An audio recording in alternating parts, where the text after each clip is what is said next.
صدق الله مولانا العظيم وصدق رسوله النبي الأمين الكريم ونحن على ذلك لمن الشاهدين والشاكرين والحمد لله رب العالمين. ایک مرتبہ عقیدت و محبت کے ساتھ ہم شریف کا نذرانہ پیش کریں. اللہم صلی علی سیدنا نبینا مولانا محمد عدد ما فی علم اللہ صلاۃ دائمۃ بدوام ملک اللہ وعلی آلہ واصحابہ اجمعین. ایک مرتبہ اور نبی اور آل نبی پر درود شریف پڑھیں. اللہم صلی علی سیدنا نبینا مولانا محمد عدد ما فی علم اللہ صلاۃ دائمۃ بدوام ملک اللہ وعلی آلہ واصحابہ اجمعین. اللہ رب العزت کا بے پناہ شکر و احسان کہ اللہ رب العزت نے ہمیں اس کے حبیب کریم صلی اللہ تعالی علیہ وسلم کا سچا چاہنے والا مسلمان بنا کر پیدا فرمایا.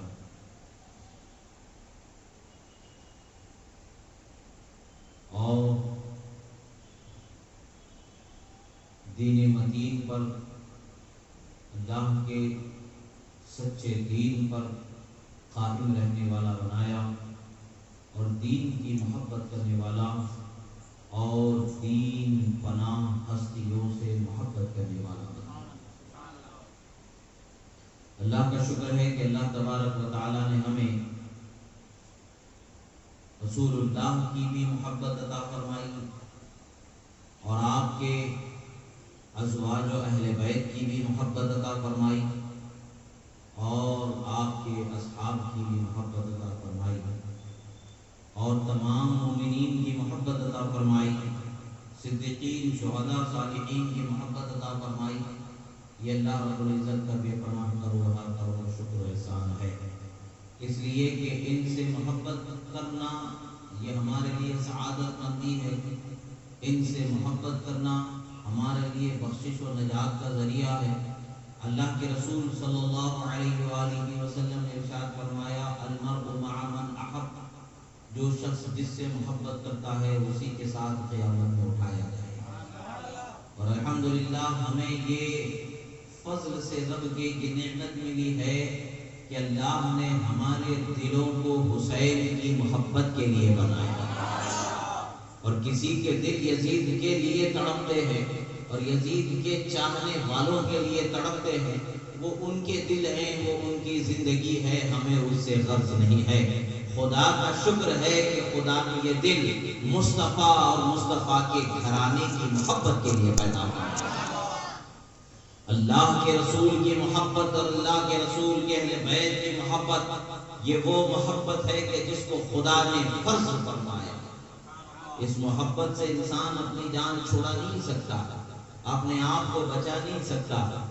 اللہ کے رسول صلی اللہ علیہ وسلم کی اہل بیت کی تعریف، آج زمانہ ایسا ہو گیا ہے کہ محرم شریف آتے ہی اہل بیت کی تعریف، اہل بیت کی توصیف اور اہل بیت کی اثار و قربانی کا ذکر شروع ہوتا ہے. طرح طرح کے بہانے بنانے والے، لوگوں کے ذہن و فکر کو خراب کرنے والے یہ اعتراض کرتے ہیں بھی تو قصے کہانیاں ہیں، یہ تو ایسی باتیں ہیں، ویسی باتیں ہیں، یہ بات ہے، وہ بات ہے. لوگوں کے ذہن و فکر کو دوسری طرف پھیرنے کی کوشش کرتے. یاد رکھیں وسواس الخناس اللہ نے فرمایا ہے، من الجنت والناس اللہ نے فرمایا ہے. وسوسے ڈالنے والے برے شیاطین بھی ہیں اور انسان بھی ہیں، اور یہ وسوسہ ڈال کر کے اہل بیت کی محبت سے ہمارے دلوں کو دور کرنے کی کوشش کرتے ہیں. اس لیے کہ اہل بیت کی محبت مل جانا یہ اللہ کی سب سے بڑی نعمت ہے جو اللہ نے ہمیں عطا فرمائی.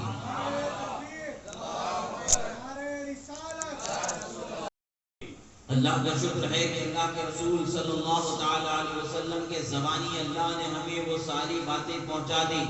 اور پھر وہ زبان کون سی زبان، وہ بولنا کون سا بولنا کہ جس کو رب تعالیٰ نے فرمایا وَمَا يَنْطِقُ عَنِ الْهَوَىٰ إِنْ هُوَ إِلَّا وَحْيٌ يُوحَىٰ. اور میرا حبیب اگر بولتا ہے تو خدا کے وحی سے ہی بولتا ہے. وہ اپنی خواہش سے کچھ نہیں بولتا، وہ اپنی مرضی سے کچھ نہیں بولتا. وہ بولتا ہے تو خدا کے وحی سے ہی بولتا ہے، خدا کے چاہنے سے ہی بولتا ہے.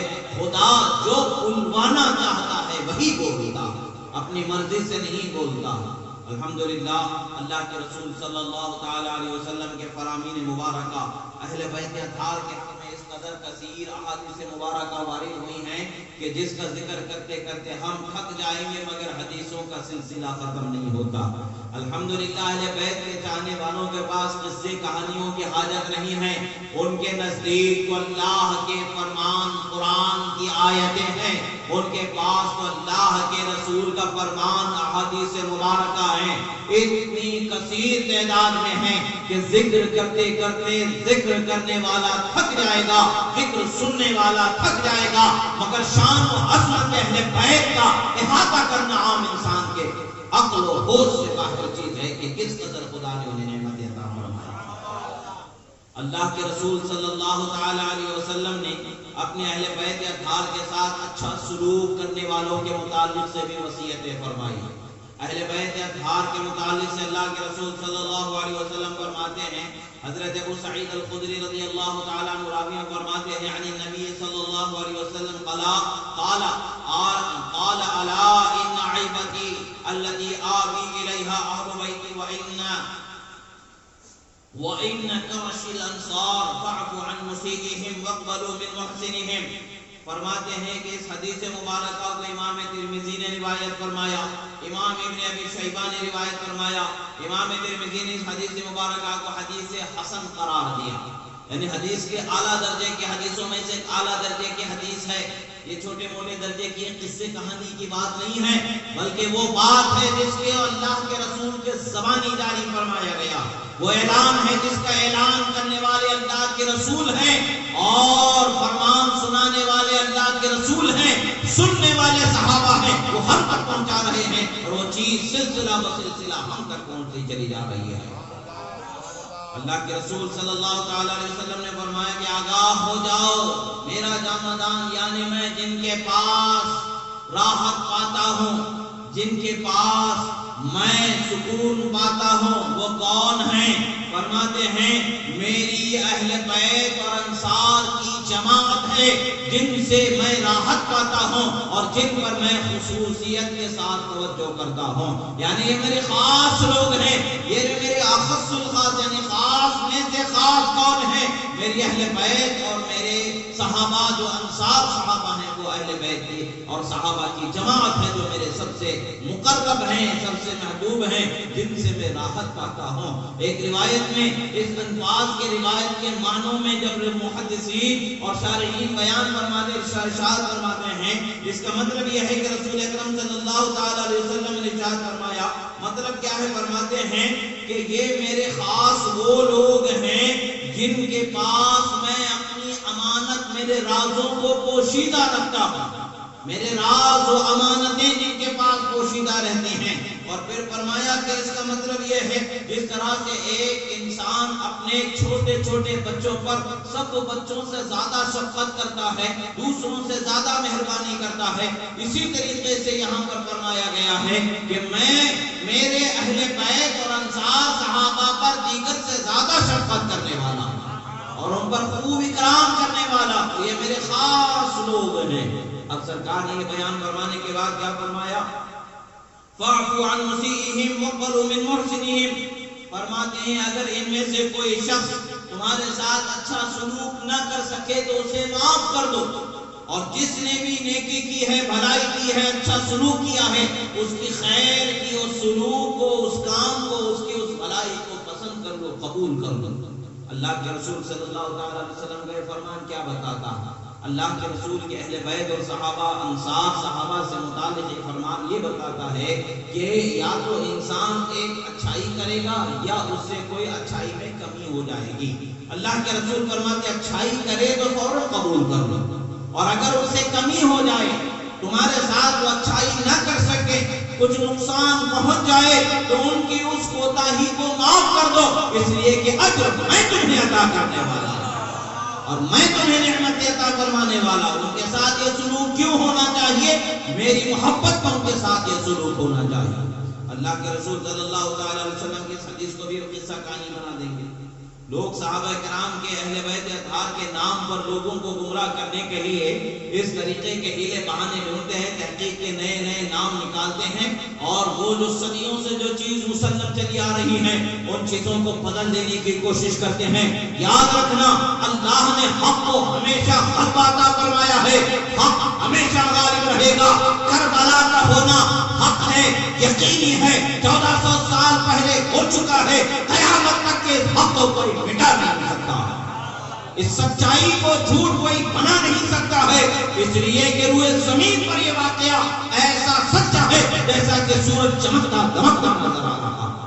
اس کو چھٹلانے کی کوششیں کرنے والے، اس کو چھپانے کی کوششیں کرنے والے اپنے انجام کو قیامت میں پہنچیں گے، اور رب کے حضور جب سوال و جواب ہوگا تب پتا چلے گا کہ کون کیا لایا ہے، کون کس کی محبت لے کر آیا ہے، کون کس کے ساتھ اٹھایا گیا ہے۔ ہمارے لیے تو یہ انعام کافی ہے، اللہ کے رسول نے فرمایا جو جس سے محبت کرے گا وہ اسی کے ساتھ اٹھایا جائے گا۔ ہم حسین سے محبت کرتے ہیں اور حسین کے ساتھ قیامت میں اٹھائے جائیں گے۔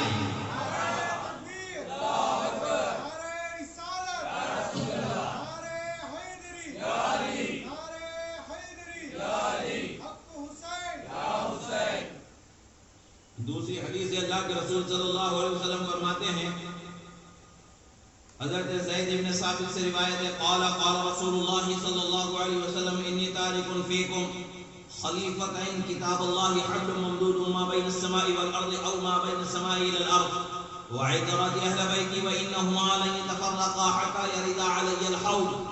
امام احمد بن حنبل نے بھی روایت فرمایا ہے، یہ حدیث کو اسی معنوں میں اسی مفہوم کے ساتھ امام مسلم نے بھی روایت فرمایا ہے، اور دیگر جگہوں پر یہ حدیث ہے، حدیث ثقلین بڑی عظیم کی حدیث ہے۔ اسی کے ساتھ ساتھ اس حدیث میں امام احمد بن حنبل کے الفاظ ہیں، فرمایا تارک فیکم خلیفتین، میں دو میرے نائب تمہارے درمیان چھوڑ کر کے جا رہا ہوں۔ فرماتے ہیں ایک تو کیا ہے، ایک تو اللہ کی کتاب ہے جو آسمان سے زمین تک پھیلی ہوئی مضبوط اجابت کی ڈوری ہے، اور دوسری میری اہل بیت میں تمہارے درمیان چھوڑ کر کے جا رہا ہوں۔ اور جان لو کہ قرآن اور اہل بیت کبھی ایک دوسرے سے جدا نہیں ہوں گے، قرآن اور اہل بیت ہمیشہ ایک ساتھ رہیں گے، قرآن اور اہل بیت ایک دوسرے سے جدا نہیں ہوں گے۔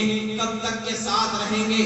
سوچنے والا سوچ سکتا ہے کہ بھئی 1 صدی تک، 2 صدی تک، 3 صدی تک، 4 صدی تک، 10 صدی تک، 20 صدی تک، یا دنیا باقی رہنے تک؟ خدا کی قسم اللہ کے رسول نے بیان فرما دیا، نہ 1 صدی، نہ 2 صدی، نہ 3 صدی، نہ دنیا، بلکہ فرمایا نہ دنیا میں جدا ہوں گے، نہ قبر میں جدا ہوں گے، نہ حشر میں جدا ہوں گے، حوض کوثر پر میرے پاس ایک ساتھ پہنچائے جائیں۔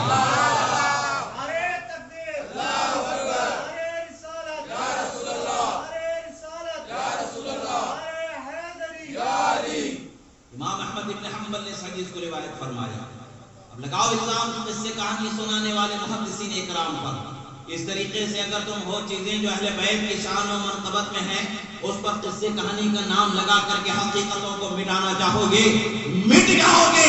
حقیقت اہل بیت کو کبھی مٹانا نہ جا سکا ہے اور نہ کبھی مٹایا جا سکے گا۔ اللہ نے جن کے ذکر کو بلند فرمایا ہے اس ذکر کو کبھی قیامت تک کے کوئی مٹا نہیں سکتا۔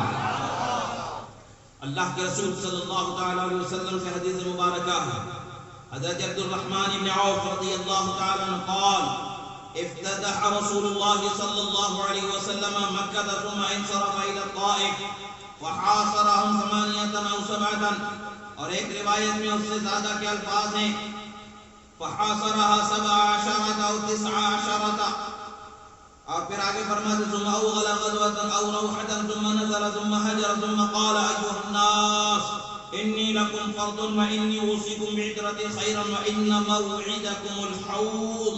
فرماتے ہیں امام حاکم نے حدیث مبارکہ کو روایت فرمایا اور فرمایا یہ حدیث صحیح ہے، یہ حدیث جھوٹی من گڑت حدیث نہیں ہے بلکہ حدیث صحیح ہے، قصے کہانی والی بات نہیں ہے، یہ اللہ کے رسول کا فرمان ہے۔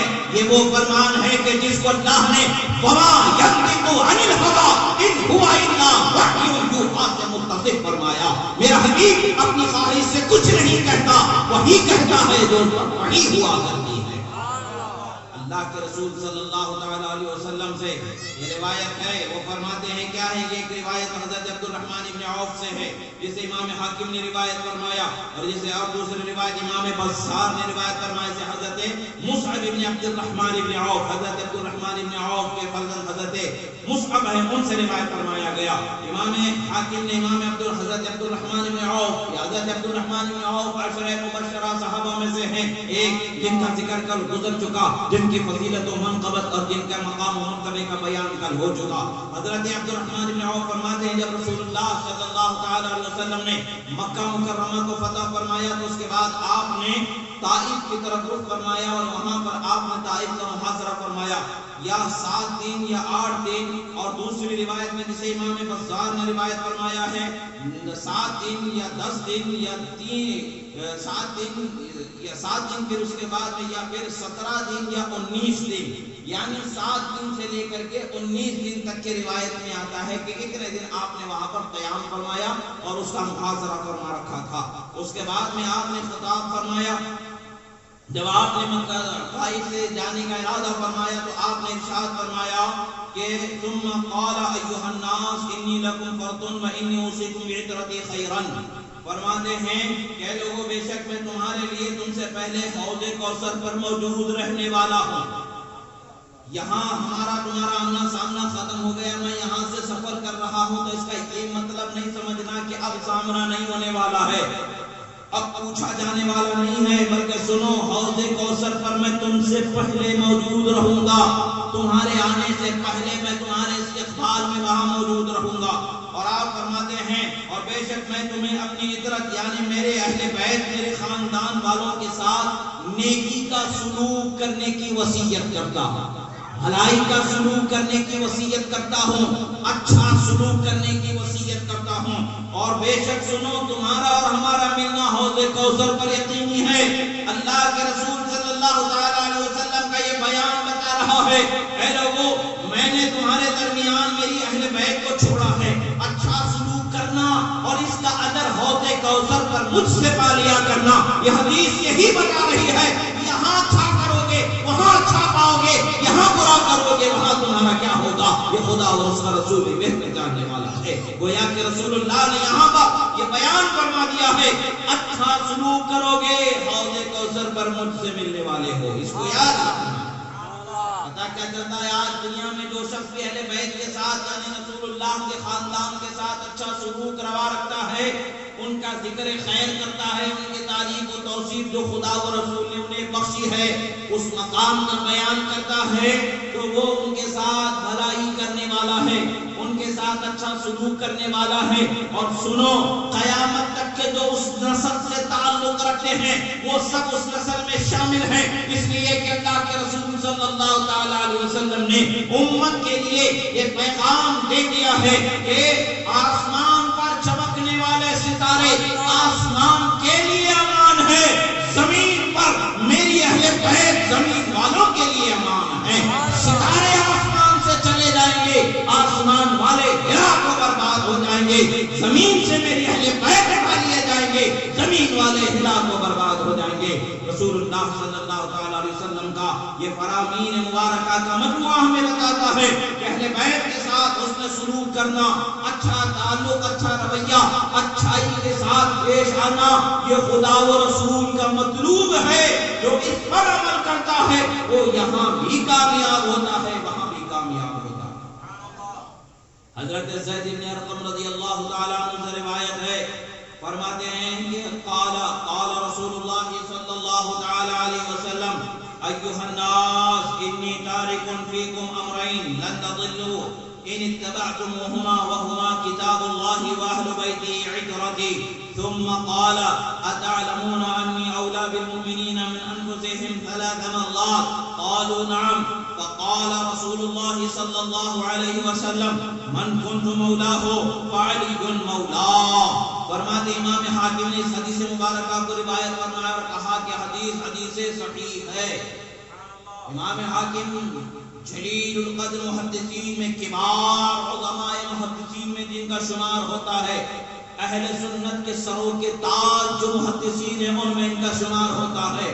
وہ اس حدیث مبارکہ کو فرماتے ہیں کہ حدیث صحیح ہے، قصے کہانی کی بات نہیں ہے، سچی بات ہے، اچھی بات ہے، اعلیٰ بات ہے، اکمل بات ہے، پوری درست بات ہے جو حدیث مبارکہ یہاں پر پہنچی ہے، اس پر کوئی شک نہیں ہو سکتا۔ آپ فرماتے ہیں کہ رسول اکرم صلی اللہ تعالی علیہ وسلم سے راوی حضرت زید بن ارقم رضی اللہ تعالی عنہ ہیں، فرماتے ہیں کہ لوگو میں تمہارے درمیان دو چیزیں چھوڑ کر کے جا رہا ہوں، اگر تم ان دو چیزوں کو تھامے رہو گے، ان دو چیزوں کو مضبوطی سے پکڑے رہو گے، لن تضلوا ان اتبعتموہما، فرمایا ہرگز گمراہ نہیں ہوگے۔ وہ دو کون سی چیزیں ہیں جس کو پکڑے رہنے پر گمراہ نہیں ہو سکتا ہے؟ وہ دو کون سی چیزیں ہیں جن کے تھامے رہنے پر انسان گمراہ نہیں ہو سکتا ہے؟ فرماتے ہیں وہ دو چیزیں کتاب اللہ واہل بیتی عترتی، اللہ کی کتاب قرآن مجید ہے اور میرے اہل بیت ہے جن کو تھامے رہنے سے گمراہ نہیں ہو سکتا۔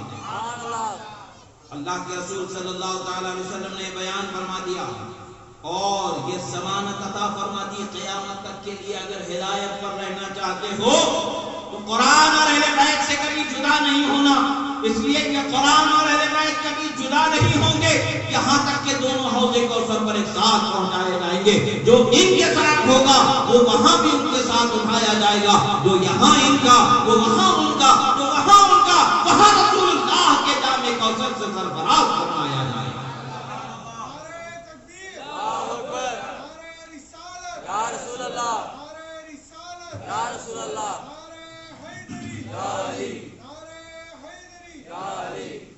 پھر اللہ کے رسول صلی اللہ تعالی علیہ وسلم نے فرمایا کیا تم جانتے ہو میں مومنوں کی جانوں سے بڑھ کر کے ان کو عزیز ہوں؟ اتعلمون انی اولی بالمؤمنین من انفسہم، 3 مرتبہ فرمایا کیا تم جانتے ہو مومنین کے نزدیک میں ان کی جانوں سے زیادہ عزیز ہوں، ان کی جانوں سے زیادہ پیارا و محبوب ہوں؟ 3 مرتبہ ان کلمات کو آپ نے ارشاد فرمایا اور اس کے بعد صحابہ کرام نے فرمایا بے شک یا رسول اللہ، بے شک یا رسول اللہ، آپ ہماری جانوں سے زیادہ عزیز ہیں، آپ ہماری جانوں سے زیادہ محبوب ہیں۔ جب رسول اللہ نے 3 مرتبہ انہیں اپنی عظمت و شان کا بیان سنایا اور ان سے اعتراف کیا، پھر اس کے بعد رسول اللہ فرماتے ہیں من کنت مولا ہو علی مولا، میں کس کا مولا؟ علی اس کا مولا۔ اور یہ حدیث بھی حدیث صحیح ہے، یہ حدیث صحیح ہے۔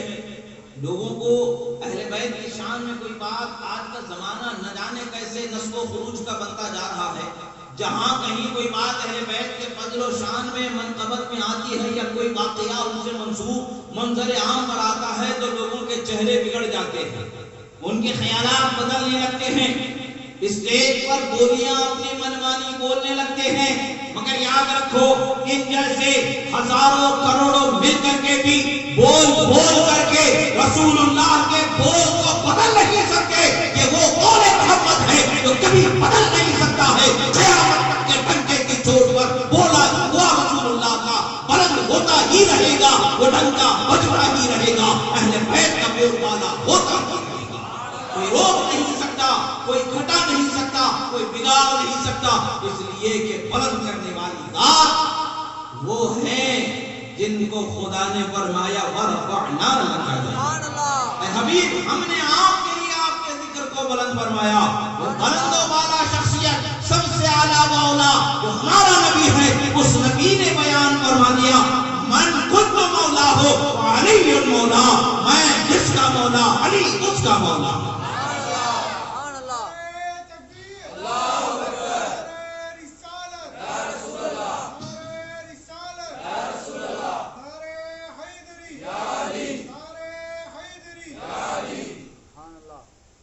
دوسری حدیث حضرت عبداللہ بن عباس رضی اللہ تعالی عنہما سے روایت ہے کہ آپ فرماتے قال لما نزلت هذه الآية قل لا أسألكم عليه أجرا إلا المودة في القربى قالوا يا رسول الله من قرابتك هؤلاء الذين وجبت علينا مودتهم قال علي وفاطمة وابناهما۔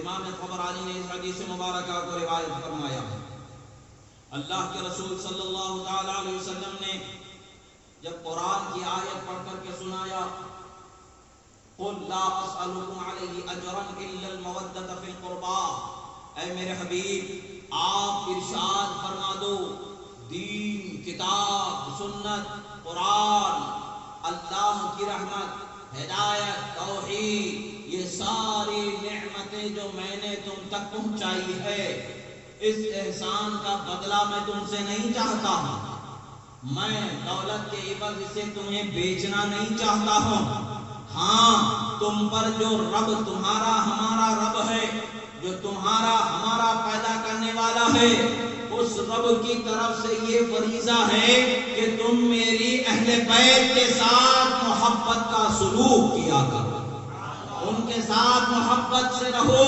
اچھا سلوک کرو، ان کے ساتھ محبت کرو، تو یہ تمہارے لیے بہتر اجر اور ثواب کا سبب بن جائے گا۔ یعنی اللہ کا یہ بیان ہمیں بتاتا ہے اے حبیب آپ فرما دو دین و ایمان، قرآن و سنت جو کچھ تمہیں پہنچایا، اس کے بدلے میں میری اہل بیت سے محبت کے سوا میں تم سے کچھ نہیں چاہتا۔ جب یہ آیت مبارکہ نازل ہو گئی، صحابہ کرام نے پوچھا یا رسول اللہ یہ کون ہے کہ جن کی محبت ہم پر واجب کر دی گئی ہے، فرض کر دی گئی، وہ کون ہستیاں ہیں؟ آپ کے اہل بیت سے وہ کون ہستیاں ہیں؟ آپ کے قرابت دار جو پورے عرب میں ہیں، کہیں نہ کہیں سے خاندان کا رشتہ تو مل ہی جائے گا، مگر وہ کون سے قرابت دار ہیں، وہ کون سے رشتہ دار ہیں جن کی محبت کو فرض کیا گیا ہے؟ اللہ کے رسول صلی اللہ تعالی علیہ وسلم نے فرمایا کہ وہ علی ہیں، فاطمہ ہیں، حسن اور حسین ہیں۔ یہ وہ چار ہستیاں ہیں کہ جن کی محبت کو فرض کر دیا گیا، جن کی محبت کو واجب کر دیا گیا، جن کی محبت کے وجود پر آیت کو خدا نے قرآن میں نازل فرمایا۔ یہ وہ عظیم آیت ہے، یہ وہ عظیم نعمت ہے جو اللہ تعالیٰ نے قیامت تک کے لیے لوگوں کو بتا دیا۔ تم اہل بیت کی محبت کر کے انہیں بڑھا نہیں رہے ہو، بلکہ اپنا فرض پورا کر کے ثواب کے مستحق بن رہے ہو، عذاب سے اپنے آپ کو بچا رہے ہو۔ جیسے نماز پڑھ کر کے تم کسی پر احسان نہیں کر رہے ہو، اپنے آپ کو خدا کے عذاب سے بچا رہے ہو، ایسے ہی میرے حبیب کی اہل بیت سے محبت کر کے تم احسان نہیں کر رہے ہو، بلکہ اپنے آپ کو خدا کی رحمت کا حقدار بن رہے ہو۔ نعرے تکبیر، نعرے رسالت، نعرے حیدری، نعرے حیدری۔ حضرت زید بن ارقم رضی اللہ تعالی عنہ بیان فرماتے ہیں، ایک طویل روایت ہے جس امام طبرانی نے روایت فرمایا، فرماتے قال النبی صلی اللہ علیہ وسلم انظروا کیف تخلفونی فی الثقلین۔ سرکار نے فرمایا کہ اب تم دیکھو کہ ثقلین کی کیسے پاسداری رکھتے ہو، کیسے تابع داری رکھتے ہو، کیسے ان کو پکڑے رکھتے ہو، کیسے انہیں مضبوطی سے تھامے رکھتے ہو، میری اتباع میں ان کے ساتھ کیسے جڑے رہتے ہو۔ صحابہ نے ایک پکارنے والے نے پکارا، فنادا منادن وما الثقلان یا رسول اللہ، فرمایا پکارنے والے نے پکارا یا رسول اللہ یہ ثقلان کیا ہے؟ یعنی ثقلین اس کے حدیث میں ذکر آیا دو مضبوط اور ٹھوس چیزیں، وہ دو ٹھوس چیزیں کون سی ہیں؟ سرکار صلی اللہ تعالی علیہ وسلم نے فرمایا کتاب اللہ طرف بید اللہ و طرف بایدیکم فاستمسکوا بہ لا تضلوا والآخر عترتی وان اللطیف الخبیر نبأنی انہما لن یتفرقا حتی یردا علی الحوض۔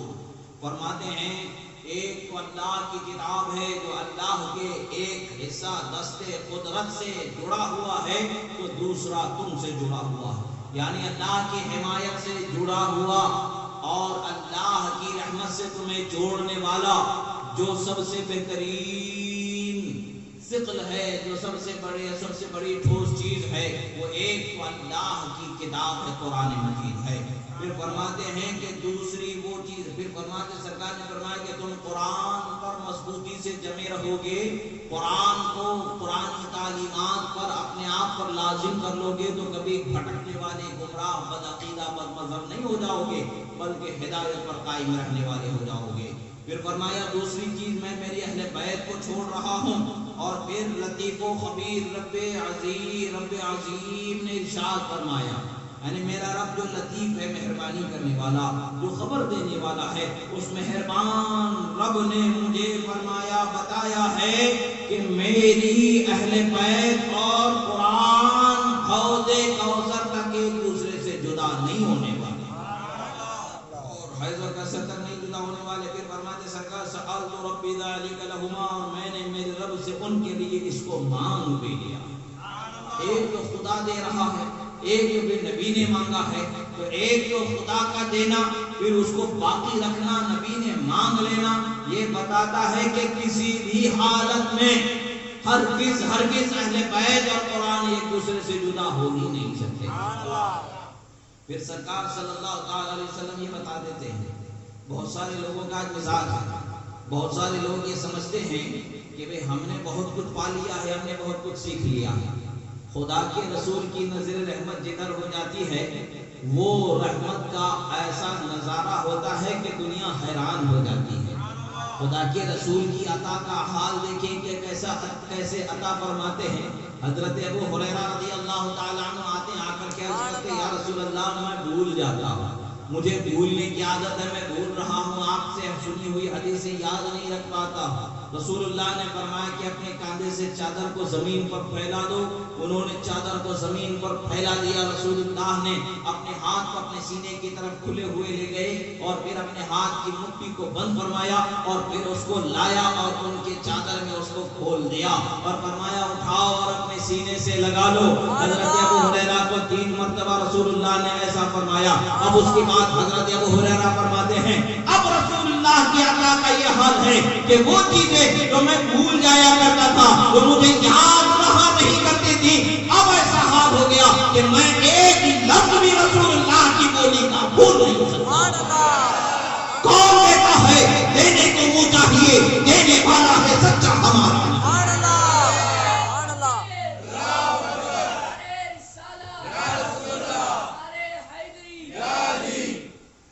وہ عطا کیسی عطا ہے؟ آپ نے اپنے سینے سے نکالا، چادر میں ڈالا اور چادر کو سینے سے لگا دیا، یہ عطا ہو گئی۔ پھر حضرت سلمان فارسی حاضر ہوئے، عرض کرتے یا رسول اللہ میری عربی نہیں ہے، میں عرب کا پیدا ہوا نہیں ہوں، مجھے عربی نہیں آتی ہے جیسا کہ عربی آنے کا حق ہے۔ رسول اللہ نے ان کے حق میں دعا فرمائی۔ حضرت جبرائیل امین آسمان سے اترے اور ایک پر حضرت سلمان فارسی کے سینے پر لگا دیا۔ پھر حال یہ ہوا کہ حضرت سلمان فارسی فرماتے ہیں میں عربی ایسے بولنے لگا جیسے عربی قبیلے ہی کا پیدا ہوا پالا پڑا ہوا ہو، اور عربی مجھے مادری زبان کی طرح جاری ہو ساری ہو۔ جب رسول اللہ نوازتے ہیں تو ایسا نوازتے ہیں، ایسا نوازتے ہیں کہ پھر اس کی کوئی حد و انتہا نہیں رہتی ہے۔ جب حضرت فاتح خیبر مولا کائنات کو عطا کرنے کی بات آتی ہے، غدر لوٹی اللہ عطا فرماتے ہیں، کل میں ایسے کے ہاتھ میں جھنڈا دوں گا جس کے ہاتھ پر خدا فتح و نصرت عطا فرمائے گا۔ اور پھر فرماتے ہیں وہ ایسا ہے اللہ سے محبت کرنے والا، اللہ کے رسول سے محبت کرنے والا، اور اللہ اس کا رسول اس سے محبت کرنے والا۔ پھر فرماتے ہیں انا مدینۃ العلم وعلی بابها، میں علم کا شہر علی ان کا دروازہ۔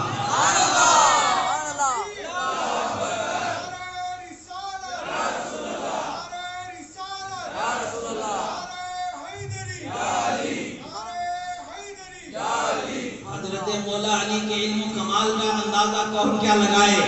ان کے شہزادے حضرت پیرا میر میرا محی الدین شیخ عبد القادر جیلانی کے علم و کمال کا یہ حال ہے کہ حصل العلم حتی صرف قطبہ ونرد سعد من مولا الموالی فمن بی اولیاء اللہ مثلی ومن فی العلم والتصریف حالی رجالی بی حواجرہم خیام وفی ظلم اللیالی کل عالی۔ پھر فرماتے ہیں نقط یا بلاد اللہ جمان کہر دلت علی حکم اتصالی، اور میں نے اللہ کے بنائے ہر عالم کو ایسے دیکھا جیسے ہتھیلی میں رائی کا دانا میں نے دیکھا۔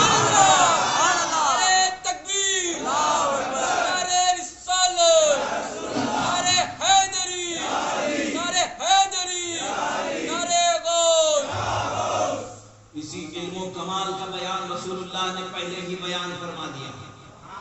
اسی علم و جمال کا بیان رسول اللہ نے پہلے ہی بیان فرما دیا.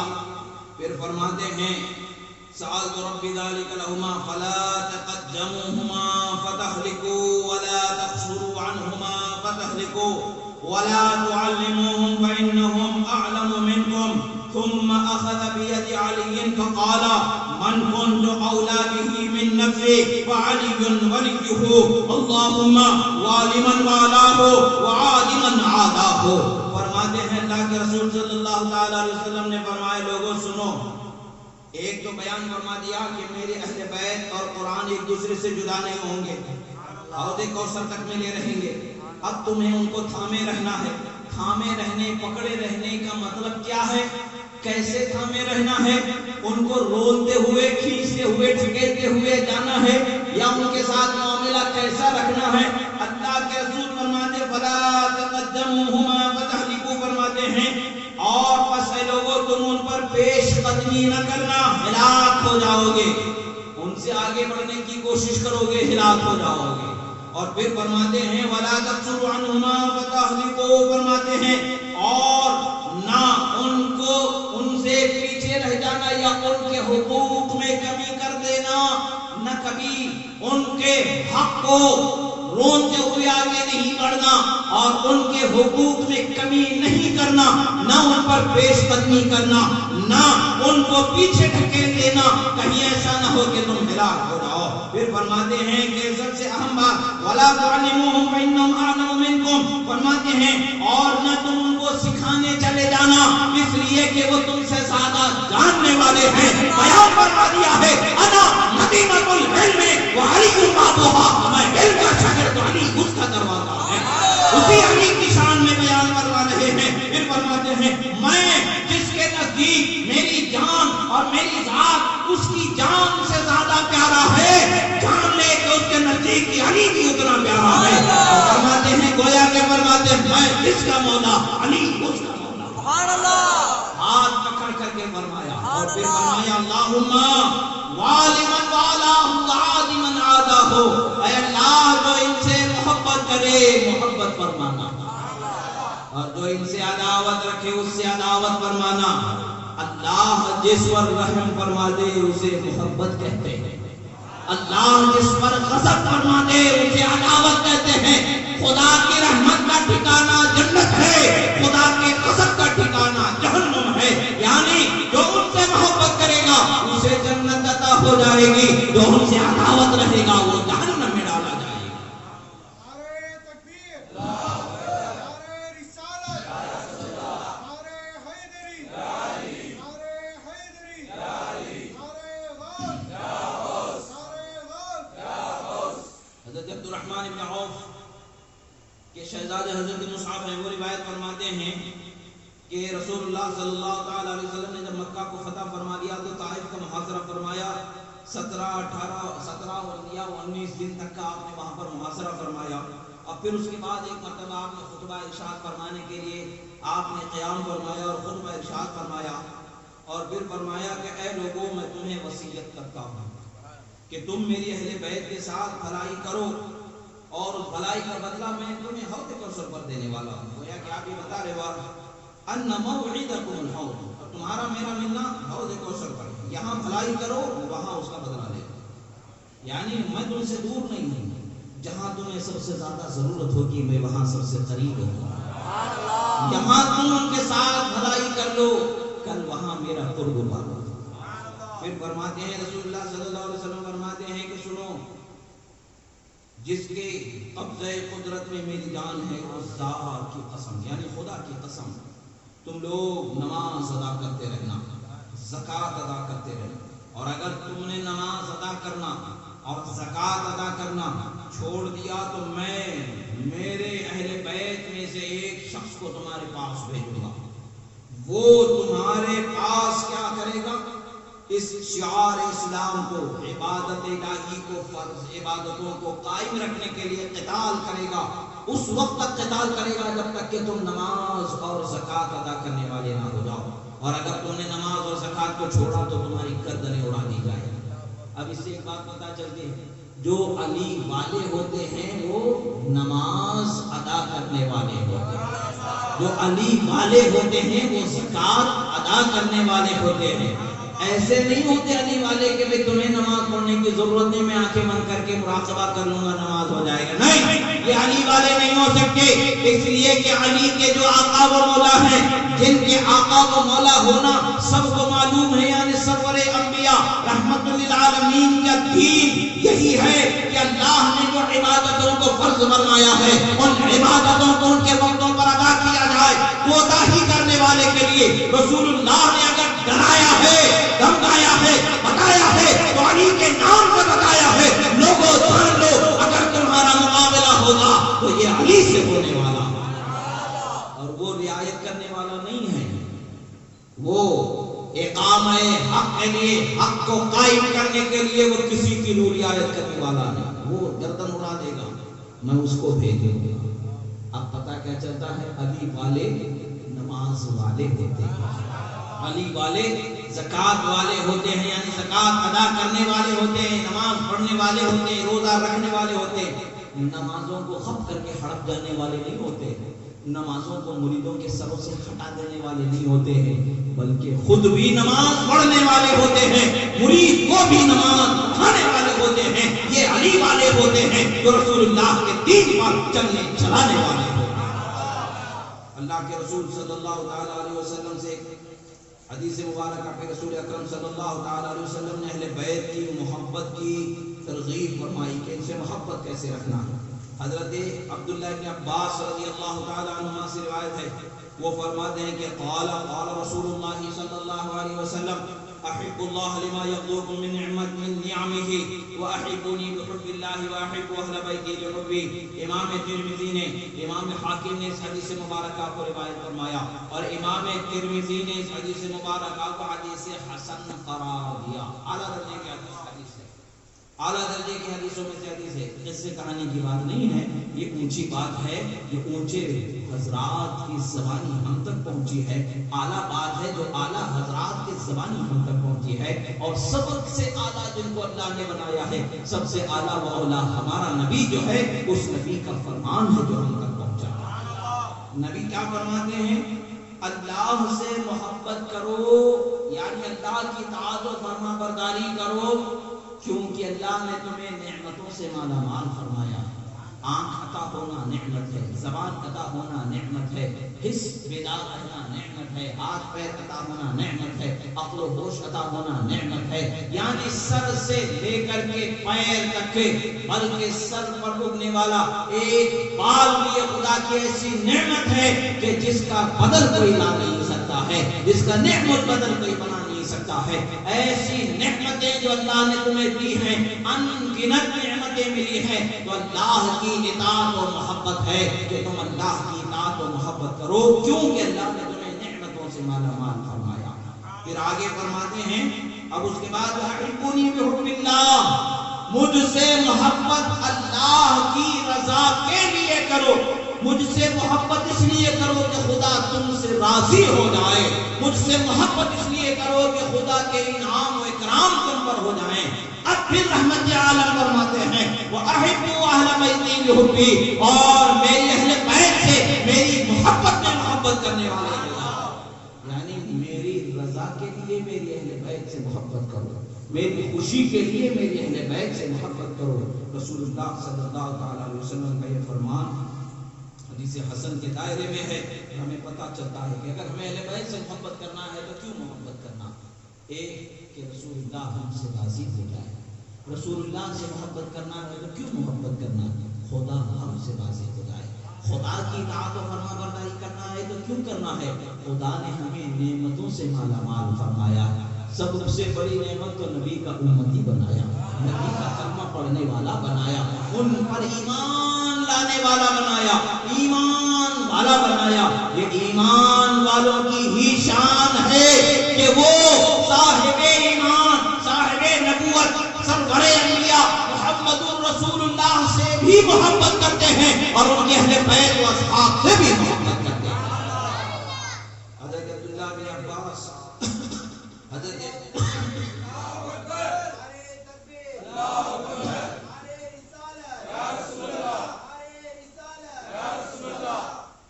حضرت عباس ابن عبد المطلب، عباس ابن عبد المطلب رسول اللہ کے چچا جان، آپ روایت فرماتے ہیں کہ قال كنا نلقى النفر من قريش وهم يتحدثون فيقطعون حديثهم فذكرنا ذلك لرسول الله صلى الله تعالى عليه وآله وصحبه وسلم فقال ما بال أقوام يتحدثون فإذا رأوا رجلا من أهل بيتي قطعوا حديثهم والله لا يدخل قلب رجل الإيمان حتى يحبهم لله ولقرابتهم مني.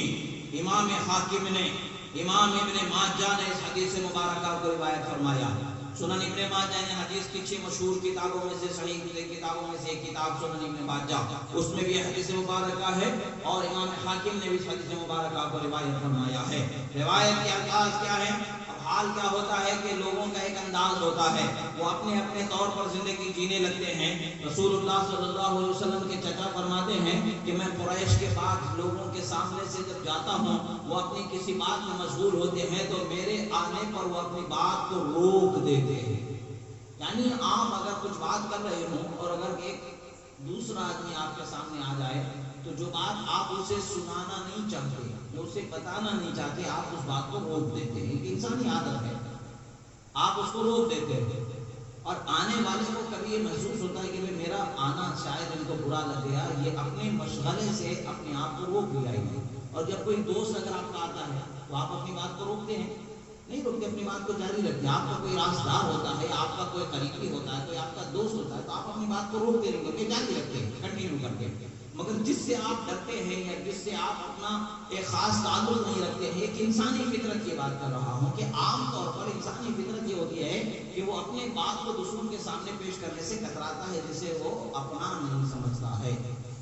ایک فطرت انسانیہ کے تحت ایسا کچھ فعل سرزد ہو گیا وہاں پر، یا تو ادب و احترام کے دائرے میں ہو گیا، یا تو یہ سمجھا کہ یہ بات ان کے سامنے نہیں کرنا چاہیے. بہرحال جس طرح سے بھی ہوا ہو گیا کہ وہ حضرت عباس جہاں سے جایا کرتے تھے تو لوگ جو ہے حضرت عباس رضی اللہ تعالی عنہ کے کلام آنے پر، ان کے آنے پر وہ اپنی بات کو روک دیا کرتے تھے، وہ اپنی بات کو روک دیا کرتے تھے، باتوں کو روک دیا کرتے تھے.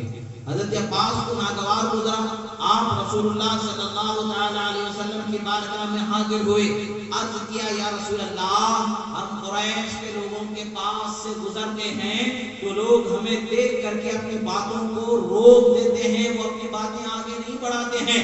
مطلب اس کا یہ ہے کہ یہ بات سمجھ میں آتی ہے کہ وہ اپنائیت کا جو سلوک ہونا چاہیے وہ سلوک ہمیں محسوس نہیں ہوتا ہے، بلکہ وہ اپنائیت سے دور نظر آنے والا ان کا سلوک ہمیں سمجھ میں آتا ہے. ہمیں اس سے تکلیف ہوئی. رسول اللہ صلی اللہ تعالی علیہ وسلم نے جیسے ہی اس بات کو سنا تو آپ اپنے حجرے مبارکہ سے باہر نکل آتے ہیں اور آپ خطبہ ارشاد فرماتے ہیں اور لوگوں کو جمع کرنے کے بعد ارشاد فرماتے ہیں کیا ہو گیا ہے لوگوں کو، ماں بالو اقوام میں کیا ہو گیا ہے لوگوں کو، کیوں اس طریقے کا وہ عمل کرتے ہیں، ایسا کیوں کرتے ہیں. فرماتے ہیں کہ سنو، جب وہ میرے اہل بیت میں سے کسی شخص کو دیکھ لیتے ہیں، اپنی باتوں کو روک دیتے ہیں، یعنی میری اہل بیت کو تکلیف پہنچانے والا کام کرتے ہیں، میری اہل بیت کو ایذا پہنچانے والا کام کرتے ہیں، وہ کیوں ایسے کرتے ہیں، آخر کیا ہو گیا ہے جو ایسا کام وہ کرتے ہیں. فرماتے واللہ خدا کی قسم لا يدخل قلب رجل ایمان، فرماتے کسی انسان کے دل میں ایمان اس وقت تک داخل نہیں ہوگا جب تک کہ اللہ اور اس کے رسول کی محبت میں میری اہل بیت سے محبت کرنے والا تھا. یعنی آپ جن سے محبت سب سے زیادہ کرتے ہیں ان سب سے زیادہ ان سے محبت کرنا. اہل بیت رسول سے سب سے زیادہ سرکار نے فرمایا اللہ کی رضا کے لیے اور میرے خاندانی رشتے کے احترام میں ان سے محبت کرنے والا جب تک کہ انسان بن نہیں جاتا اس وقت تک کہ اس کے دل میں ایمان نہیں اترنے والا. اب یہ حدیث سے حدیث ہے، ابن ماجہ کی حدیث ہے، اس سے کہانی کی بات تو ہے نہیں جو آپ سلطان کے سامنے سنائی جا رہی ہے. ایک مزاج بن گیا لوگ اہل بیت کی تعریف کرو تو بھئی ایک الگ ہی مزاج بن گیا، ان کی تعریف سننا ہی نہیں چاہتے، کہ آپ نہیں سننا چاہتے، وہ آپ کی کمزوری ہے. مگر جو ایمان والا ہے، جس کے دل میں ایمان اترا ہوا ہے، جس کے خاندان کو خدا نے پاکیزہ بنایا، جس کے رشتے کو ماں باپ سے حلال و طیب خدا نے بنایا ہے، وہ ایمان والا تو یہ ذکر اتنا سنتا ہے کہ دیکھنے والے اسے دیوانہ وہ پاگل سمجھتے ہیں، مگر سننے والا ذکر اہل بیت سے اپنے آپ کو روکتا نہیں، کیوں کہ وہ جانتا ہے کہ آج لے ان کی پناہ، آج مدد مانگ ان سے، پھر نہ مانیں گے قیامت میں اگر مانگیں گے۔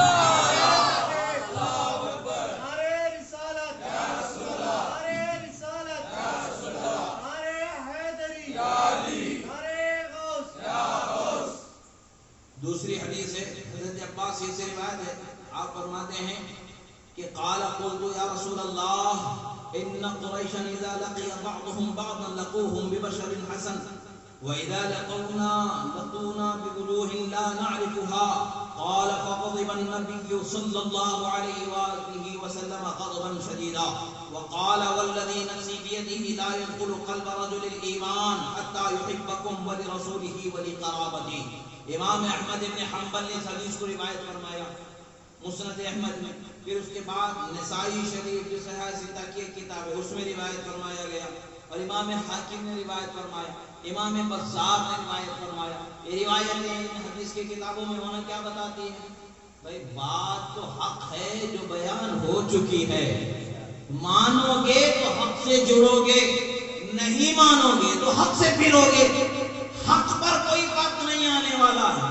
یعنی خدا نے جو حق واضح کر دیا ساری دنیا مل کر کے اسے چھپا نہیں سکتی، اس لیے کہ الحق یعلو ولا یعلا، حق ہمیشہ بلند ہوتا ہے، مغلوب نہیں ہو سکتا۔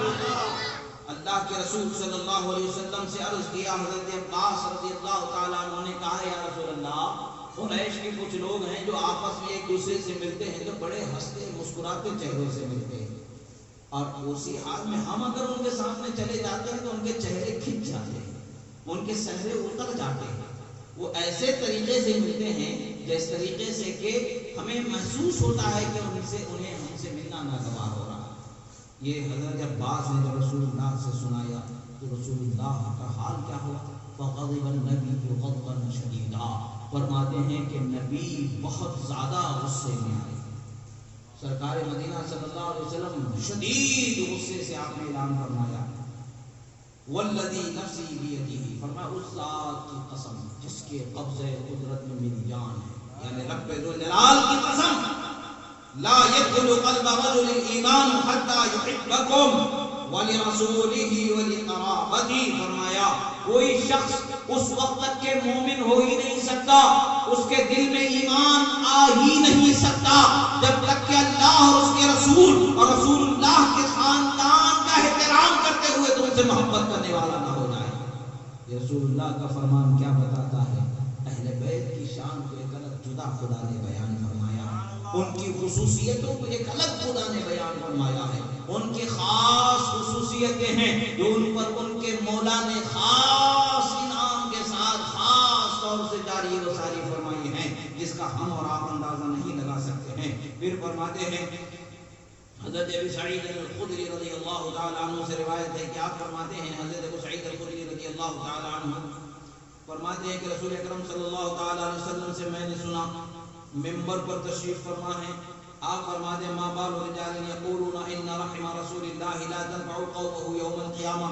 اب یہاں پر ایک بات یہ ہو گئی کہ کچھ لوگوں نے یہ گمان کر لیا کہ رسول اللہ کا خاندانی رشتہ ان کے خاندان والوں کو کوئی نفع نہیں پہنچا سکتا، لوگوں نے یہ گمان کر لیا بھئی اس لیے کہ ہر انسان کا اپنا عمل اس کے ساتھ ہے، اچھا کرے گا اچھا پائے گا، برا کرے گا برا پائے گا، یہ ایک عام سا بیان ہے جو عام سب کو شامل ہے۔ تو انہوں نے بعض لوگوں نے یہ تصور کر لیا کہ اب رسول اللہ کا اپنے رشتہ داروں کو نفع پہنچانا یہ کوئی بات نہیں ہے جس سے نفع پہنچ سکتی ہے۔ آخری حدیث یہ حضرت ابو سعید الخدری سے بھی حدیث مبارکہ ہے جسے امام احمد اور امام حاکم نے روایت فرمایا۔ اسی طریقے سے ایک دوسری حدیث ہے رسول اللہ صلی اللہ تعالی علیہ وسلم سے جو روایت امام طبرانی نے روایت فرمایا ہے، طویل حدیث ہے، اس حدیث مبارکہ کی طرف سے جو ہے اس کے بیانی مفہوم ہے، رسول اللہ صلی اللہ تعالی علیہ وسلم کی خدمت کرنے والی آل رسول کی خدمت عبد الله رضي الله تعالى عنه قال كان لآل رسول الله صلى الله عليه وسلم خادمة تخدمهم يقال لها بریرہ. ایک رسول اللہ صلی اللہ تعالی علیہ وسلم کی خادمہ تھی جن کو بریرہ کہا جاتا تھا. وہ ان کے رسول اللہ کے گھر والوں کی یعنی آپ کے خاندان کی, آپ کے اہل بیت کی, آپ کی آل کی خدمت کیا کرتی تھی. ایک شخص نے اس خاتون کو دیکھا, فقال فلقيها رجل فقال يا بريرہ, ایک شخص نے اس سے ملاقات کی, دیکھنے کے بعد اس نے کہا غطی شعیفاتک فإن محمدا لن یغنی عنک من اللہ شیئا. کہا کہ اے بریرہ تم اپنے سر کی چوٹیوں کو چھپا لو, ڈھانکے رکھا کر. عورت کو جو پردے کا حکم ہے پردے کا حکم ہے. پھر فرماتے تو اپنے بالوں کو ڈھانکے رکھا کر. پھر فرماتے فإن محمدا, بے شک محمد لن یغنی عنک من اللہ شیئا, بے شک محمد صلی اللہ تعالی علیہ وسلم تمہیں اللہ کی طرف سے کچھ فائدہ نہیں پہنچا سکتے. معاذ اللہ. یعنی ان کے ذہن میں یہ بات تھی کہ تم اپنے عمل کے ذمہ دار ہو, تم اپنے عمل کو سنوار لو, تم کو اپنی قبر میں اپنے عمل کا جواب دینا ہے. تم اس بھروسے پر رہنا کہ رسول اللہ سے تمہیں نفع مل جائے گا یا وہ تمہاری نفع کے لیے کوئی اسباب کر دیں گے, خدا کی طرف سے تمہیں رحمت دلا دیں گے. مگر اگر خدا کے رسول سے نفع نہ ملے تو پھر کس سے مل سکتا ہے؟ کون دے سکتا ہے؟ مخلوق میں کوئی ہے ان کے سوا تو خدا کی رحمت دلانے والا ہے. خدا نے تو انہیں رحمت للعالمین بنا کر کے پیدا فرمایا, اور پھر وہ جو دے دے اسے لینے کا حکم فرمایا, جس سے روک دے اسے رک جانے کا حکم فرمایا. اور پھر رسول اللہ صلی اللہ تعالی علیہ وسلم کی خدمت میں وہ خاتون حاضر ہو جاتی ہے. حاضر ہو کر کے آپ جا کر کے عرض فاخبرت النبی صلی اللہ علیہ وسلم, رسول اللہ سے جا کر کے کہتی یا رسول اللہ مجھ سے ایک شخص نے ملاقات کی اور کہا اس طرح سے کہ اپنے سر کو ڈھانک لو, کہہ دینا اچھی بات تھی, ٹھیک ہے وہ بات تو درست تھی, غفلت سے کبھی سر سے چادر سرک جا سکتی ہے, یہ ممکن ہے, یہ اچھی بات ہے. اپنی چادر اپنے سر کو چادر سے ڈھانکے رکھا کرو, یہ کہہ دینا بہت اچھی بات ہے. یہ بات نہیں ہے, بات پکڑ والی وہ ہے جو نے کہہ دیا تمہیں اللہ کی طرف سے رسول اللہ کوئی نفع دلانے والے نہیں ہیں مگر اللہ کے رسول صلی اللہ تعالی علیہ وسلم. وخرج یجر رداءه, فرماتے سرکار اپنے حجرے سے نکلتے آپ کے کاندھے مبارک سے چادر پھسل رہی تھی اور آپ کا چہرہ رخسار مبارک لال سرخ ہو گئے تھے غصے کی حالت سے. اور انصار صحابہ فرماتے ہیں وَكُنَّ مَعْشَرَ الْأَنصَارِ نَعْرِفُ غَضَبَهُ بِجَرِّ رِدَائِهِ, فرماتے ہیں وَحُمْرَتِهِ وَجَنَّتَيْهِ, فرماتے ہیں کہ ہم انصار کی جماعت تمام انصار پہچانتے تھے, رسول اللہ کے غصے کو ناراضگی کو پہچان لیتے تھے. کن چیزوں سے پہچانتے تھے؟ دو علامتیں تھیں. ایک سرکار کے کاندھے سے چادر جب پھسل کے گرنے لگتی آپ آگے بڑھتے وقت تو سمجھ جاتے کہ سرکار کو کوئی بات ناگوار گزری ہے, وہ ناراض ہو گئے ہیں. اور پھر سرکار کے چہرے کو دیکھ کے آپ کے رخسار مبارک اگر سرخ و لال ہو گئے ہوتے تو ہم سمجھ جاتے کہ کچھ نہ کچھ بات ہوئی ہے جس سے رسول اللہ ناراض ہو گئے ہیں. اور انصار صحابہ فرماتے ہیں کہ فرماتے ہیں فاخذنا السلاح ثم اتيناه وقلنا يا رسول الله قلنا بما شئت فوالذي بعثك بالحق لو امرتنا بامهاتنا وابائنا واولادنا لامضينا قولك فيهم. رسول اللہ صلی اللہ علیہ وسلم کی بارگاہ میں انصار صحابہ اپنے جوش عقیدت کا اظہار کرتے ہوئے حاضر ہوتے ہیں. کیسے آتے ہیں؟ وہ خالی ہاتھ نہیں آتے ہیں, اپنے ہاتھوں میں تلوار اور ہتھیار لے کر کے آتے ہیں. عرض کرتے ہیں یا رسول اللہ آپ کو کس چیز نے ناراض فرمایا, کس نے آپ کی آزردگی کا یہ سامان پیدا کیا, کون ہے وہ شخص, کون ہے وہ جس نے آپ کو ستایا ہے؟ یا رسول اللہ خدا کی قسم, اس ذات کی قسم جس نے آپ کو حق لے کر کے بھیجا ہے, آپ حکم فرمائیں اگر وہ ستانے والے ہماری اولاد ہوں, ہمارے ماں باپ ہوں, ہمارے خاندان والے ہوں, سب پر آپ کا حکم جاری کر دیا جائے گا, تحقیق کر دیا جائے گا, وجود کو ملا دیا جائے گا. مگر انصار کو یہ گوارا نہیں کہ رسول اللہ ناراض ہو جائے. ہمیں اپنے جان مال اولاد سب سے زیادہ اگر کوئی محبوب ہے تو رسول اللہ کی رضا ہے. سبحان اللہ, نعرہ تکبیر, نعرہ رسالت, نعرہ رسالت, نعرہ حیدری. فصعد المنبر, رسول اللہ منبر پر جلوہ فروز ہوئے، وحمد اللہ وثنا علیہ، اللہ کی حمد و ثنا تعریف بیان فرمایا، وقال من انا، اور فرمایا میں کون ہوں؟ فقلنا انت رسول اللہ، صحابہ نے کہا یا رسول اللہ، ہم نے کہا کہ آپ اللہ کے رسول ہیں۔ سرکار نے فرمایا ہاں بے شک میں اللہ کا رسول ہوں، ولیکن من انا، یعنی میری دوسری پہچان بھی تو بتاؤ۔ فرماتے ہیں وقلنا محمد بن عبد اللہ بن عبد المطلب بن ہاشم بن عبد اللہ، اے اللہ کے رسول آپ محمد ہیں، آپ کے والد کا نام عبداللہ ہے، آپ کے دادا کا نام عبد المطلب ہے، ان کے والد کا نام ہاشم ہے، ان کے والد کا نام عبد اللہ۔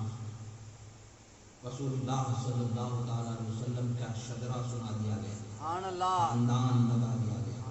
پھر سرکار نے فرمایا انا سید ولد آدم ولا فخر، میں بنی آدم کا، تمام اولاد آدم کا سید ہوں، سردار ہوں، میں اس پر غرور و فخر نہیں کرتا، میں شکر گزار ہوں رب تعالیٰ۔ پھر فرماتے ہیں وَأَوَّلُ مَنْ تَنشَقُّ عَنْهُ الْأَرْضُ وَلَا فَخْرٌ، اور میں ہی وہ شخص ہوں جو قیامت کے دن سب سے پہلے اپنی قبر سے اٹھنے والا ہوں، زمین جس پر کھلے گی وہ میں ہی ہوں سب سے پہلے جس پر زمین کھلنے والی۔ پھر فرماتے ہیں وَأَوَّلُ مَنْ يُنْفَضُ التُّرَابُ عَنْ رَأْسِهِ وَلَا فَخْرٌ، پھر فرماتے ہیں کہ مٹی جھاڑی جائے گی جس کے سر سے، سب سے پہلے جس کے سر سے مٹی کو دور کیا جائے گا قیامت کے دن وہ میں ہی ہوں، اور میں اس پر فخر نہیں کرتا ہوں۔ اور پھر فرماتے ہیں کہ جو سب سے پہلے جنت میں جانے والا ہے وہ میں ہی ہوں، میں اس پر فخر نہیں کرتا۔ اور آپ نے اپنی خصوصیات کو بیان فرمایا، بیان فرمانے کے بعد فرماتے ہیں ما بال اقوام یزعمون ان رحمی لا تنفع، فرماتے لوگوں کو کیا ہو گیا ہے کہ وہ یہ گمان کرتے ہیں کہ میرا رشتہ میرے رشتہ داروں کو نفع نہیں پہنچانے والا۔ اللہ اکبر، وہ جب اپنے امتی کو نفع پہنچاتے ہیں، وہ جو امتی پل صراط پر گزر رہا ہے وہاں اسے نفع پہنچا رہے ہیں، وہ امتی جو جہاں میزان پر اس کا عمل دل رہا ہے وہاں نفع پہنچا رہے ہیں، جہاں کسی کی دم زدن کی مجال نہیں، میدان حشر میں سجدہ ریز ہو کر کے شفاعت سب کی دلا رہے ہیں، وہ جب سب کو نفع پہنچا سکتے ہیں تو ان کے اہل و عیال، ان کے خاندان کو کیسے نفع نہیں پہنچا سکتے؟ بے شک وہ نفع پہنچانے والے ہیں، خدا کی قسم نفع پہنچانے والے ہیں۔ اللہ کے رسول صلی اللہ علیہ وسلم نے فرمایا کہ لوگ یہ گمان کیسے کرتے ہیں، کیا ہو گیا ہے جو یہ گمان کرتے ہیں؟ لوگ یہ گمان کرتے ہیں کہ میرا نفع پہنچانا میرے خاندان والوں کے لیے نہیں ہے، ایسا نہیں ہے، بلکہ میں میرے خاندان والوں کو نفع پہنچانے والا ہوں۔ انی لا اشفع و اشفع، فرماتے ہیں میں میرے خاندان والوں کی شفاعت کروں گا اور میری شفاعت کو قبول کیا جائے گا۔ پھر فرماتے ہیں میں جس کی شفاعت کروں گا میرے خاندان والوں سے وہ بھی شفاعت کرے گا، اس کی شفاعت کو قبول کیا جائے گا۔ پھر فرماتے ہیں شفاعت کا سلسلہ ایسا دراز ہوگا، ایسا دراز ہوگا، ایسا دراز ہوگا، یہاں تک کہ شیطان کو بھی لالچ آ جائے گا، شیطان کے لیے حتی ان ابلیس لیتطاول طمعا بالشفاعہ، ابلیس اپنی گردن کو لمبی کر لے گا، پھر اس لالچ کرتے کاش کہ کسی طریقے سے میری شفاعت ہو جائے۔ یعنی شفاعت کا جو سلسلہ حشر میں ہوگا، حشر میں جو رسول اللہ اور ان کی آل کی شفاعت کا منظر ہوگا، وہ منظر ایسا ہوگا کہ ابلیس بھی تمنا کرے گا کہ کاش میری بھی شفاعت ہو جائے، مگر ابلیس اور ابلیسی جتنے ہیں ان کی شفاعت نہیں ہونے والی، وہ تو جائیں گے ہی جہنم میں۔ رسول اللہ صلی اللہ علیہ وسلم کا بیان امام طبرانی نے روایت فرمایا ہے۔ اب اسی کے ساتھ ساتھ رسول اللہ صلی اللہ علیہ وسلم کا یہ فرمان کہ جو لوگ یہ گمان کرتے ہیں کہ میرا انہیں کوئی نفع نہیں پہنچا سکتا ہے، میرے خاندان والا ہونا انہیں نفع نہیں پہنچائے گا، یہ ان کا گمان ہے، بلکہ ایسا نہیں ہے، بلکہ میرا خاندان والا ہونا میں اسے ضرور نفع پہنچانے والا ہوں۔ حضرت ابو سعید الخدری فرماتے ہیں کہ رسول اللہ نے منبر پر کھڑے ہو کر کے ارشاد فرمایا لوگ یہ گمان کرتے ہیں کہ میرا خاندان کو نفع پہنچانا قیامت کے دن ممکن نہیں، سرکار فرماتے بھلا واللہ یقیناً میں میرے خاندان کو نفع پہنچانے والا ہوں، خدا کی قسم۔ پھر فرماتے ہیں ان رحمی موصولۃ فی الدنیا والآخرہ، میرے خاندان کا یہ حال ہے، میرے رشتہ داری کا یہ حال ہے کہ نہ دنیا میں وہ مجھ سے ٹوٹنے والی ہے، نہ قیامت میں مجھ سے ٹوٹنے والی ہے۔ قیامت میں اور لوگوں کے سارے رشتے ناطے ختم ہو جائیں گے، مگر قیامت میں بھی اگر کوئی رشتہ باقی رہے گا تو وہ رسول اللہ کا ان کے اہل بیت کا رشتہ باقی رہے گا، دنیا میں بھی باقی ہے اور قیامت میں بھی باقی ہے، اور ہر جگہ وہ رشتہ باقی ہی رہنے والا ہے۔ رسول اللہ صلی اللہ علیہ وسلم فرمایا انی ایھا الناس فرط لکم علی الحوض، اے لوگو میں تم سے پہلے حوض کوثر پر پہنچنے والا ہوں۔ فَإِذَا جِئْتُمْ وقال رجل یا رسول اللہ انا فلان ابن فلان وقال يتحقق انا فلان ابن فلان، فرماتے ہیں رسول اللہ صلی اللہ تعالی علیہ وسلم کا یہ فرمان کہ لوگوں میں تم سے پہلے حوض کوثر پر موجود رہوں گا، تم میں سے لوگ آئیں گے تو ایک آنے والا کہے گا یا رسول اللہ میں فلاں بن فلاں ہوں، بس حضور نبی اکرم صلی اللہ علیہ وسلم نے فرمایا اس کا فلاں بن فلاں کہنا پایا ثبوت کو پہنچے گا، رہا نسب و تحقیق اس کی پہچان میں نے تمہیں کرا دی ہے، لیکن تم میرے بعد ایسے نئے نئے فتنوں میں گر جاؤ گے بھی گویا کہ تم دین سے الٹے پاؤں گر جاؤ گے۔ یعنی جو زمانہ آ جا رہا ہے رسول اللہ کے اہل بیت کی شان و عظمت کا اعتراف کرنے کے بجائے ان کی شان و عظمت کو گھٹانے کے لیے طرح طرح کے قاعدے، طرح طرح کے ضابطے، طرح طرح کی بنیاد جو بنائی ہیں نسل و خروج کی، وہ ساری چیزیں کیسی ہیں؟ انہی چیزوں کی طرف اشارہ ہے کہ بھول جائیں گے، دین کے سچے راستے سے ہٹ جائیں گے۔ الحمدللہ اللہ نے اہل سنت کو بہت بڑا انعام عطا فرمایا ہے، ہدایت پر انہیں قائم فرما دیا ہے۔ حضرت ابو ہریرہ رضی اللہ تعالیٰ عنہ فرماتے ہیں کہ رسول اللہ صلی اللہ علیہ وسلم نے فرمایا کہ خیرکم خیرکم لأہلی من بعدی، امام حاکم اور امام ابو یعلا نے اس حدیث مبارکہ کو روایت فرمایا کہ تم میں سب سے بہترین وہ شخص ہے جو میری اہل بیت کے ساتھ سب سے زیادہ بھلائی کرنے والا ہے۔ رسول اللہ صلی اللہ علیہ وسلم نے اہل بیت کے ساتھ بھلائی کی تلقین فرمائی ہے اور ان کی ترغیب دی ہے، تو اس میں ایک حدیث مبارکہ یہ بھی ہے۔ پھر حضرت عبد الرحمن ابن ابی لیلہ عن ابی قال قال رسول اللہ صلی اللہ علیہ وسلم لا يؤمن عبد حتى اكون احب اليه من نفسه واهله واحب اليه من اهله وعترتي احب اليه من عترته وذاتي احب اليه من ذاتي۔ امام طبرانی اور امام بیہقی نے اس حدیث مبارکہ کو روایت فرمایا۔ اللہ کے رسول صلی اللہ علیہ وسلم فرماتے تم میں سے کوئی شخص اس وقت تک مومن نہیں ہو سکتا جب تک کہ اس کی جان سے زیادہ میری جان اسے پیارا نہ ہو، پیارا نہ ہو، اور پھر اس کے خاندان والوں سے زیادہ میرے خاندان والے اسے پیارے نہ ہو جائیں، اور اس کے رشتہ دار میرے رشتہ داروں سے زیادہ، اس کے رشتہ داروں سے زیادہ میرے رشتہ دار جب تک کہ اسے پیارے نہ ہو جائیں، اور پھر میری ذات اس کی ذات سے زیادہ اس کے نزدیک محبوب نہ ہو جائے، اس وقت تک کہ وہ مومن نہیں ہو سکتا۔ یعنی مومن وہی ہے جو اپنی جان، اپنی مال، اپنی اولاد، اپنا خاندان، اپنے رشتہ دار، اپنی ذات، ان سب سے زیادہ رسول اللہ کی ذات، رسول اللہ کی جان، رسول اللہ کے خاندان، رسول اللہ کے اہل بیت سے محبت کرنے والا ہوگا۔ مومن وہی ہوگا جو یہ نہیں وہ مومن نہیں۔ رسول اللہ صلی اللہ علیہ وسلم کا فرمان۔ پھر حضرت حسن ابن علی رضی اللہ تعالیٰ عنہ سے روایت ہے، وہ فرماتے ہیں کہ قال رسول اللہ صلی اللہ علیہ وسلم الزموا مودتنا اہل البیت فانه من لقی اللہ وهو یودنا دخل الجنہ بشفاعتنا والذی نفسی بیدی لا ينفع عبدا عمله الا بمعرفة حقنا۔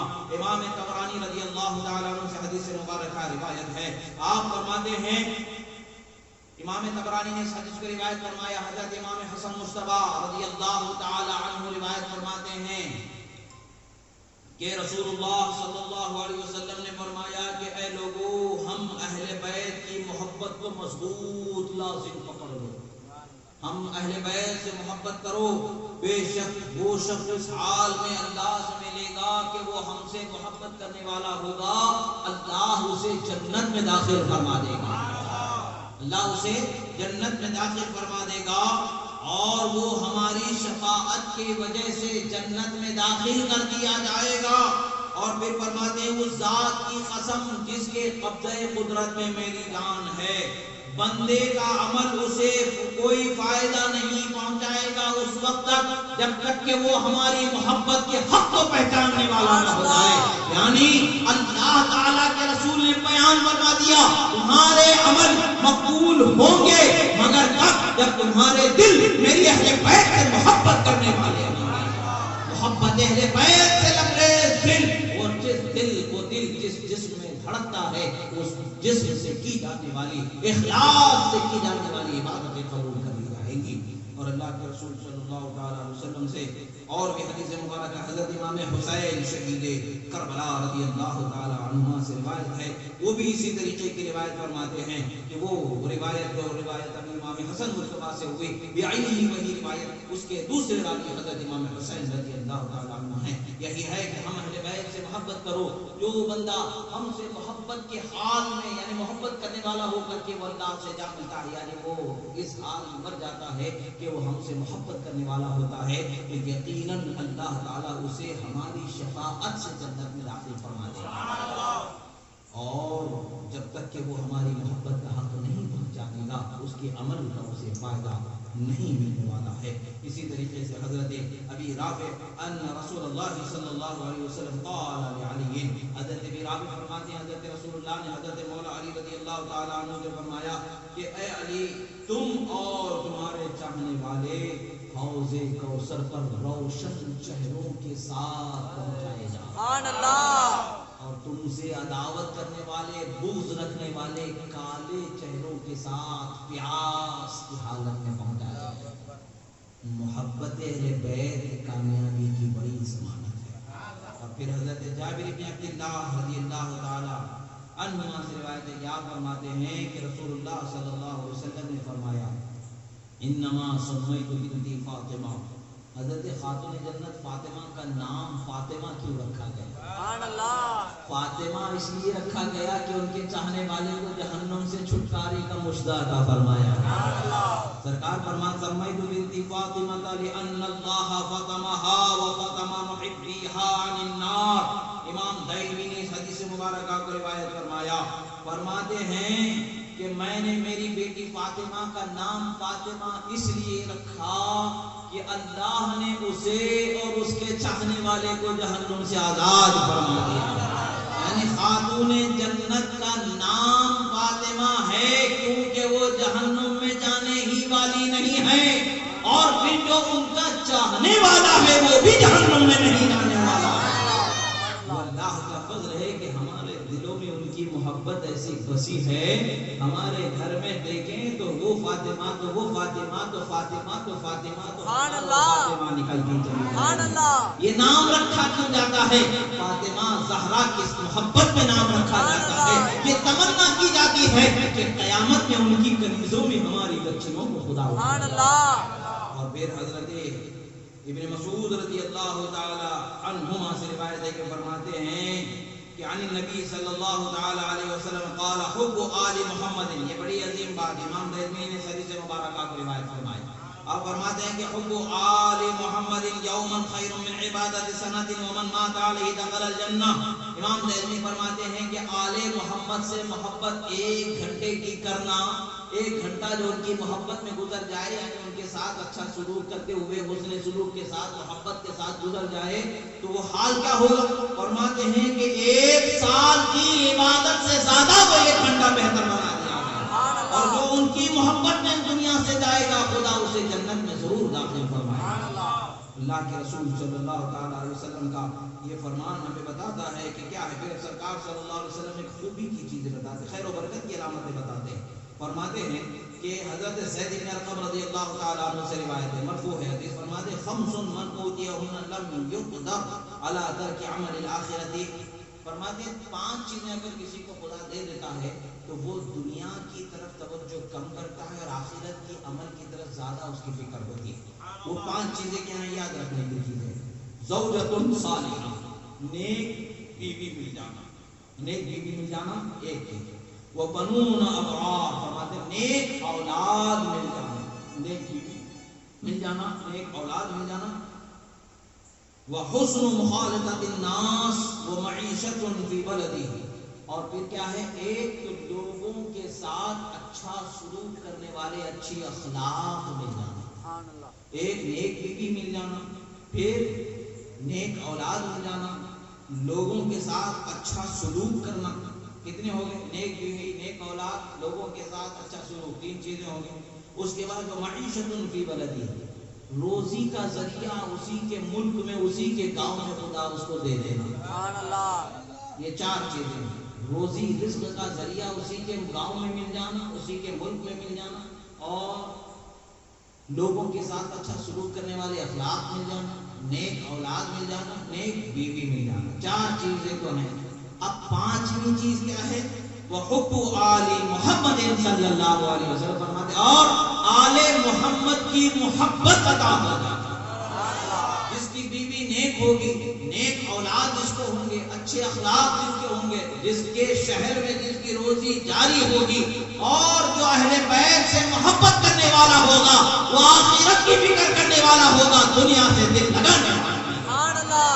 اور جو دنیا سے دل لگاتا ہے وہ دنیا کا ہو جاتا ہے، جو آخرت کی فکر کرنے والا ہے وہ اللہ والا ہو جاتا ہے، اللہ کی رحمت کا حصہ اسے مل جاتا ہے۔ اور پھر رسول اللہ صلی اللہ تعالی علیہ وسلم نے فرمایا کہ حضرت ابن عباس رضی اللہ تعالیٰ عنہ نے فرمایا کہ انا شجرۃ وفاطمۃ حملها وعلی لقاحها والحسن والحسین ثمرها والمحبون اهل البيت ورثها هم بالجنة حقا حقا حقا فرمایا۔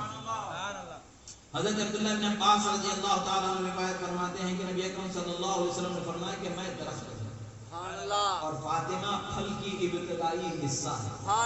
میں درخت ہوں اور درخت میں لگنے والے پھل کا شروعاتی حصہ فاطمہ ہے، اور علی اس کے پھول کو منتقل کرنے والا ہے۔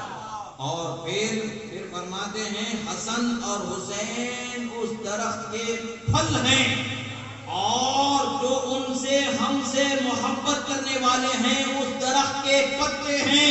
پھر فرماتے ہیں ہم بالجنت حقا حقا، یعنی جو مجھ سے، علی سے، فاطمہ سے، حسن سے، حسین سے محبت کرنے والے ہیں وہ یقیناً یقیناً جنت میں داخل کرنے والے ہیں۔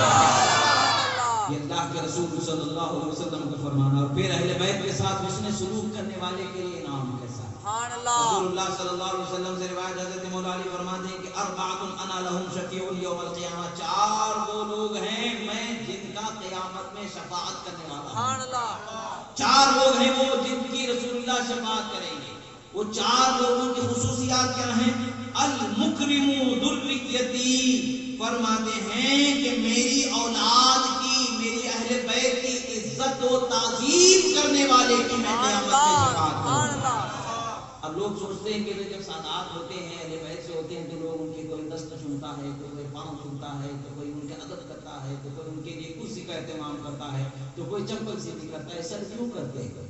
وہ اللہ کے رسول کی محبت میں کیوں کرتے ہیں؟ کہ رسول اللہ کی محبت میں کرتے ہیں۔ جو عمل رسول اللہ کی محبت میں ہوتا ہے وہ ضائع نہیں ہوتا۔ رسول اللہ نے فرمایا میرے اہل بیت کی تعظیم و تکریم کرنے والے کی میں قیامت میں شفاعت کروں گا۔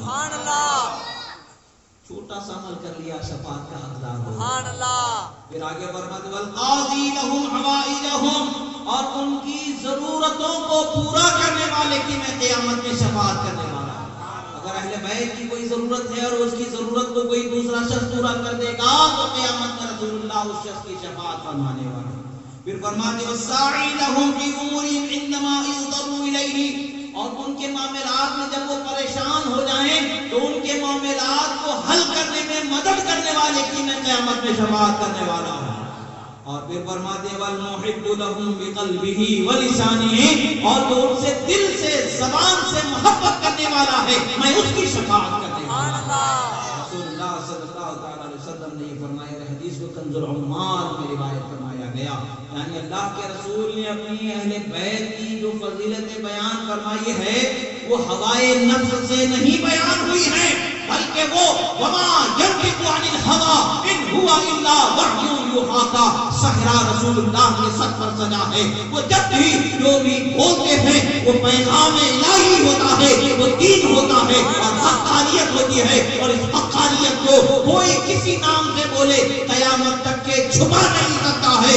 حق وہ ہے جو سر چڑھ کر کے بولتا ہے۔ ہاں الحمدللہ ہم یہاں بھی غلام اہل بیت ہیں، قبر میں بھی غلام ہیں، حشر میں بھی غلام ہے، جنت میں بھی غلام ہے، اور یہ کوثر میں بھی ان کے ساتھ جامع کوثر پینے والے ہیں۔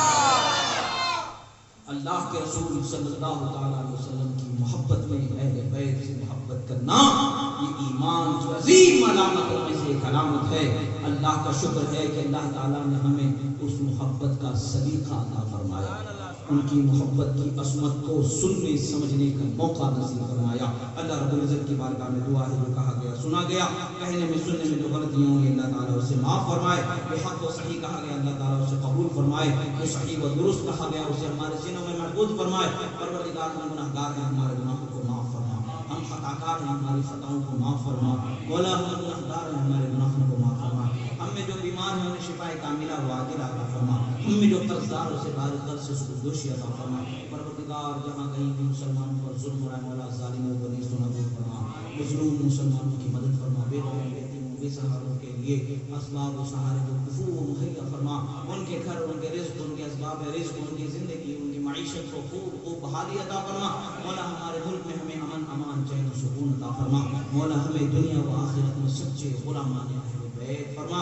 وصلی اللہ تعالی علی خیر خلق الراشد سیدنا محمد وعلی آلہ وصحبہ اجمعین۔ اقول قولی ھذا استغفر اللہ لی ولکم ولسائر اقول قولی ھذا استغفر اللہ لی ولکم ولسائر المؤمنین۔ الفاتحہ۔